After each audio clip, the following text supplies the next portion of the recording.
Biocenosis. Una biocenosis es un conjunto de poblaciones biológicas que coexisten en un mismo espacio y tiempo. Estas especies se presentan en un espacio definido que ofrece las condiciones ambientales necesarias para su supervivencia. El ambiente adecuado para la vida de diversos seres vivos representará un punto de interrelación entre especies, principalmente por el alimento, tanto hablando de la misma raza como variedades diferentes de estas, dando lugar a dos grandes grupos de relaciones biológicas: relaciones intraespecie y relaciones interespecies. Las interacciones biológicas son las relaciones entre organismos de una comunidad biológica dentro de un ecosistema. En un ecosistema no existen organismos totalmente aislados de su entorno. Estos son parte del ambiente, rico en elementos no vivos, o sea, materia inorgánica, en otros organismos de la misma o de otras especies, con los cuales forman múltiples interacciones. Las relaciones entre las especies pueden ser muy diversas y varían desde una especie que se alimenta de otra hasta la de ambas especies viviendo en un beneficio mutuo. Las interacciones biológicas se clasifican en neutralismo, la interacción entre dos especies donde ninguna de las dos resulta beneficiada o perjudicada. Mutualismo es una interacción biológica entre individuos de diferentes especies en donde ambos se benefician y mejoran su aptitud biológica. Amensalismo, interacción que es perjudicial para una de las especies y neutral para la otra. Comensalismo, interacción en la que una especie es beneficiada y neutral para la otra. Competencia es una interacción biológica entre seres vivos en la cual la aptitud o adecuación biológica de uno es reducida a consecuencia de la presencia del otro. Depredación, la interacción en la que una especie captura y se alimenta de otra. El predador normalmente es más grande que la presa. Parasitismo, interacción en la cual una especie se beneficia y otra es perjudicada. El parasitismo normalmente es más pequeño que el huésped. Cooperación, proceso donde grupos de organismos trabajan o actúan juntos para obtener beneficios comunes o mutuos. Por ejemplo, los coros territoriales de los leones machos desalientan a los intrusos y es probable que beneficien a otros de los contribuyentes. Se denominan relaciones interespecíficas a los distintos tipos de interacción que tienen lugar usualmente entre dos o más individuos pertenecientes a especies diferentes. Este tipo de relaciones se da en el marco de un ecosistema determinado y generalmente tienen que ver con la satisfacción de las necesidades alimenticias o de otra naturaleza de al menos uno de los individuos involucrados. Las relaciones interespecíficas pueden darse entre individuos de muy distinta naturaleza, incluso pertenecientes a reinos distintos de la vida, como pueden ser plantas y animales, por ejemplo, y su clasificación dependerá de la naturaleza del vínculo establecido entre las dos especies, si es beneficioso para ambas, para una sola o si causa daño a alguna de ellas. Relaciones interespecíficas negativas, relaciones positivas para una especie y negativas para la otra, parasitismo, depredación. Relaciones negativas para una especie y neutrales para otra, amensalismo. Relaciones negativas en ambas especies, competencia. Parasitismo. Esta relación interespecífica también causa daño a uno de los dos miembros involucrados mientras que beneficia al otro. Es semejante en ese sentido a la depredación, solo que el daño no es masivo e inmediato, sino más lento y prolongado en el tiempo, en la medida en que la especie parásita consume fluidos o tejidos de la parasitada, la cual sufre las consecuencias. Así, podemos citar como por ejemplo de ello a todas las especies de protozoarios, nemátodos y bacterias que pueden infectar los intestinos del ser humano y otros animales semejantes, causándoles diarrea sin posibilidad para asimilar nutrientes y otros síntomas de enfermedad, mientras se reproducen y alimentan dentro de su cuerpo. La depredación es un tipo de relación interespecie que causa daño a una de las dos especies involucradas, ya que la otra se alimenta de ella, destruyendo y consumiendo sus tejidos. A la especie consumidora se la llama depredador y a la consumida se conoce como presa. Existen en la naturaleza grandes y feroces depredadores como los leones, las serpientes o las mantis religiosas, cada una en su respectivo ecosistema. Ellas se alimentan de gacelas, ratones o insectos respectivamente, dándoles cacería y consumiendo su carne. Amensalismo. Uno de los miembros involucrados en esta relación no experimenta ninguna alteración pero impide el desarrollo y supervivencia del otro. En otras palabras, la relación de amensalismo tiene lugar cuando una especie más pequeña o débil establece una interacción con otra especie más fuerte o grande en la que resulta perjudicada, mientras que la dominante no advierte la existencia de la otra. Un ejemplo común de la relación ecológica de amensalismo en la naturaleza es el simple paso de grandes animales en el suelo. Un elefante puede, por ejemplo, aplastar un saltamontes bajo sus pies. La competencia tiene lugar cuando dos especies se benefician de un mismo nicho, alimentándose de sus recursos o bien obteniendo algún tipo de bienestar, pero no pueden hacerlo al mismo tiempo ni de manera pacífica, así que deben luchar por el acceso al recurso y disuadir de alguna manera a la otra especie para que busque alguna otra fuente de alimento.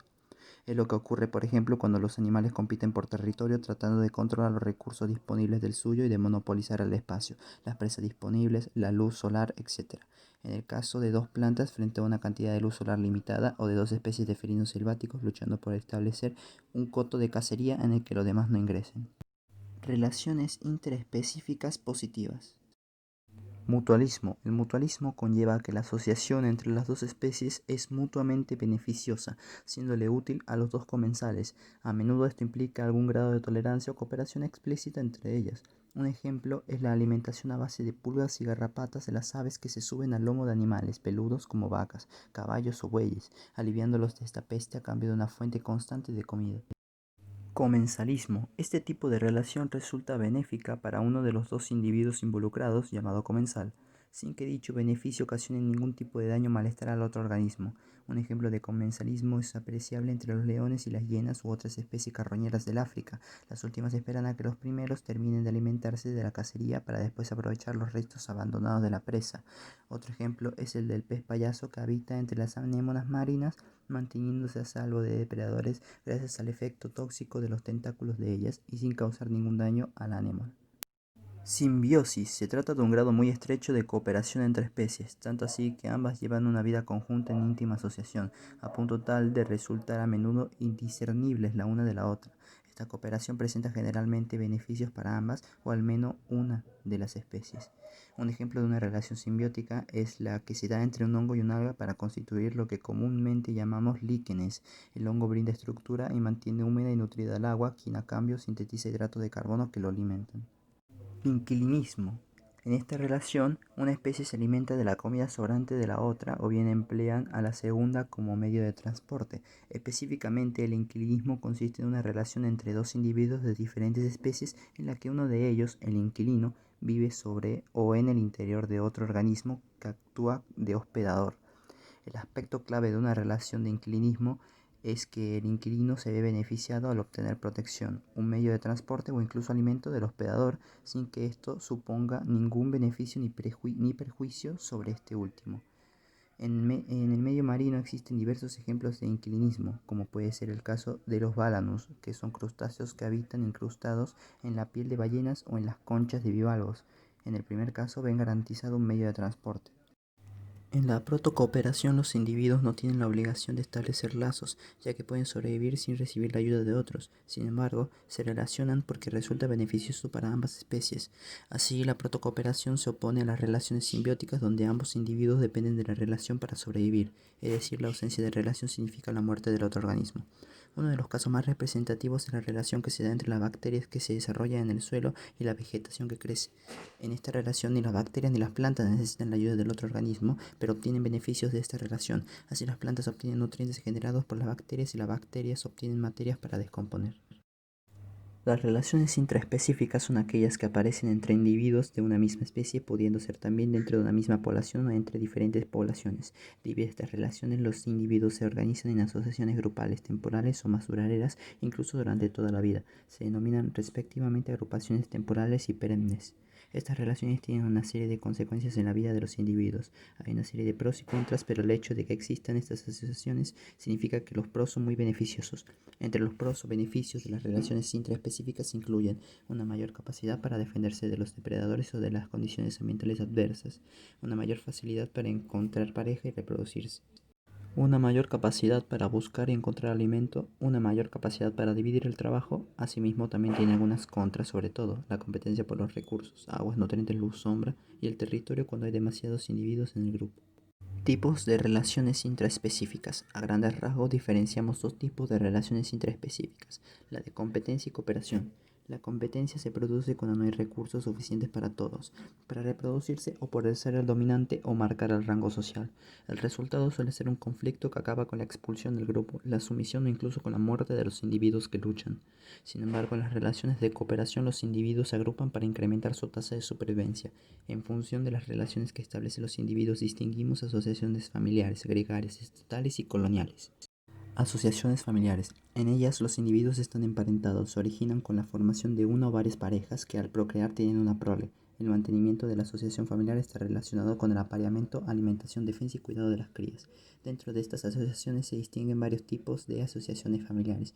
Parental monógama, constituida por una pareja y su descendencia. Se da sobre todo en las aves como el buitre leonado, en el que la unión de la pareja suele durar para casi toda la vida y cuidan juntos al polluelo.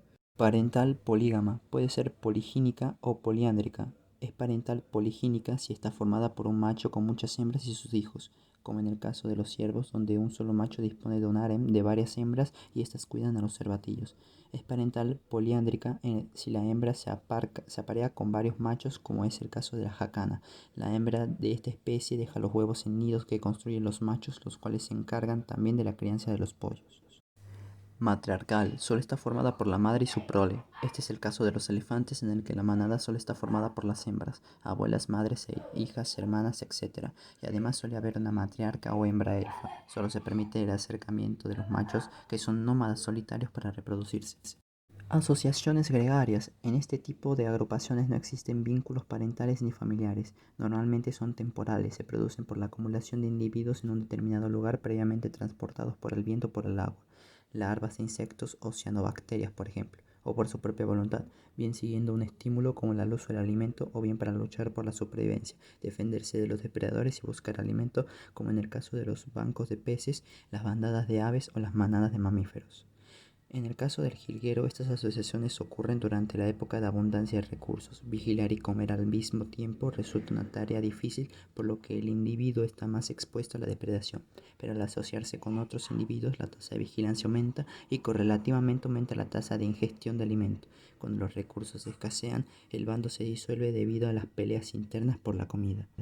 Asociaciones estatales se dan como respuesta a la división del trabajo en la población. Los individuos que la conforman presentan diferencias morfológicas, revelando las distintas funciones que desempeñan. Estas asociaciones son típicas en los conocidos insectos sociales como las termitas, las abejas o hormigas. Los individuos no pueden sobrevivir fuera de la sociedad que han creado. Por ejemplo, en una colmena de abejas pueden haber hasta 50.000 individuos que descienden de la abeja reina, la encargada de poner los huevos. En las colmenas hay otros individuos como los zánganos, que son los machos que fecundan a la reina. Y por último encontramos las obreras, hembras que no se reproducen y cuya misión es el cuidado de los paneles y de los huevos, la polinización, la reproducción de miel y alimentar a los zánganos de la reina. Asociaciones coloniales se refieren a aquellas agrupaciones colaborativas formadas por individuos derivados de reproducción sexual teniendo como origen un progenitor común y que persisten físicamente unidos entre sí. Este tipo de asociaciones son características de lugares donde existe un factor abiótico favorable para estas, ya sea por condiciones de luz o temperatura. De hecho, la formación de colonias es una respuesta adaptativa y se puede llegar a crear formas muy variadas, incrustante, monticular, ramificado, globosa, entre otras, así como presentar multitud de colores y tamaños. Muchas gracias por escuchar esta presentación.